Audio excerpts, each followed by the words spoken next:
So then we move on to Jake Collier versus Tom Aspinall at 265 pounds. This fight was originally scheduled for March 21st, but due to COVID, things got changed.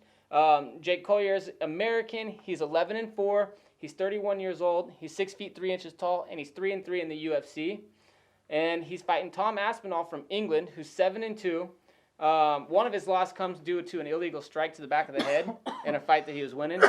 So, you know, you can take that how it is, however you want to take it. But, you know, he's 7-2 overall. He's 27 years old. He's 6 feet 5 inches tall. So he's a tall dude. But he is making his UFC debut with experience in Bama and Cage Warriors. Yeah. What do you think?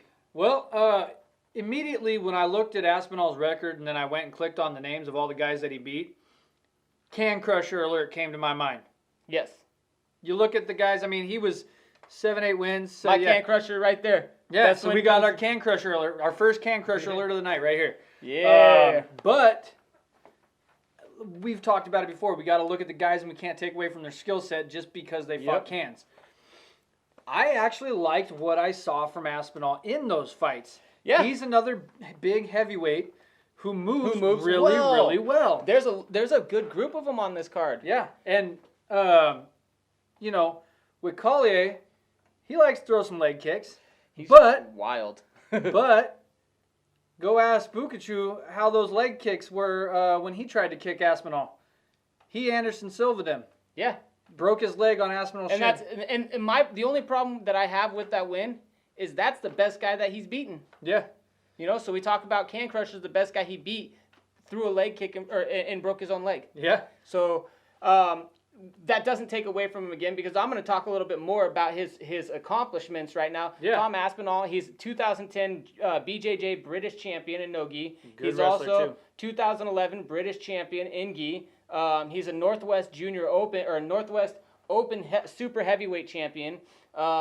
He's a BJJ Manchester Open Heavyweight champion. He's the former AFC Heavyweight champion. Like, he's solid. Yeah, he looks. That's what I'm saying. He looks like he's got what I saw skill-wise from him in those fights. Yeah, he looks legit. Good.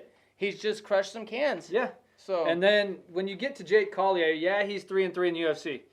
But let's also remember, he fought down as low as 185. 185. Then he moved up to 205, and he kind of looked small at 205. He looked a little flabby. Looked like he could actually still fight at 185. Yep. But he didn't like cutting weight. Now he's fighting all the way up at heavyweight. And he looks, I just think he's going to be way too small. Yeah. You know, he kind of was wild like you had mentioned. I didn't really see anything that stuck out to me in terms of his fighting style. He just kind of looked like he was okay everywhere, not great anywhere. Yeah. But yeah, I just think he may be 6'3", but he just looked too small to me, man. And he's fighting a guy in Aspinall who has really strong power, really good power in his hands. He's a good wrestler. Obviously, he's got good BJJ credentials. Yep. Moves really well for a much bigger guy. I just don't know where Collier can win this. What do you got for Collier? Well, so here's the problem that I have with Collier. So he's never put together back-to-back wins in the UFC. Nope. He's coming off of a win right now, 3-3. If the pattern continues, he's definitely losing. But looking at the guy that he's fighting, I have a problem with even trying to give Jake any chance anywhere. Yeah, it's tough. Aspinall looks like the real deal. At first I was looking at his record on Aspinall and I was kind of thinking, I don't know, maybe a little bit of a can crusher here. He's 7-2, and I'm sitting there looking and I'm trying to figure it out because some of those guys that he fought against didn't look that good.